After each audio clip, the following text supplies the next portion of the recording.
আজকে ছিল সরস্বতী পুজোর লাস্ট দিন, যেটাতে ছিল ছদ্মবেশ প্রতিযোগিতা। এটাই হলো খেলার বড় মাঠ। আর এখানে আমরা দূর থেকে দেখছিলাম প্রাইজগুলো রাখা ছিল, আর কাছে গিয়ে দেখছি সব কত বড় বড় প্রাইজগুলো রাখা ছিল।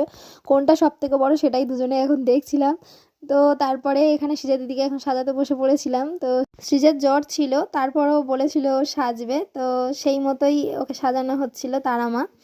তো এটা প্রত্যেক বছরই আমাদের হয়। এই কাকতাড়ুয়াটা কে সেজেছিল সেটাও দেখে একটু বলো, আর তারা মাটা কেমন হয়েছে সেটাও বলো।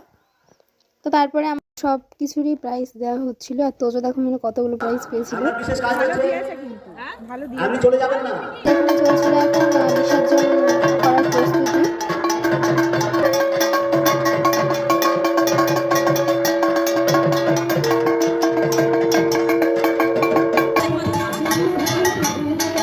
তারপর মাকে নিয়ে যাওয়া হচ্ছিল বিসর্জন করানোর জন্য। আর বিসর্জন করার পরে না একটা চিড়ের প্রসাদ দেওয়া হয়, যেটা খেতে খুব সুন্দর হয়। চলো টাটা।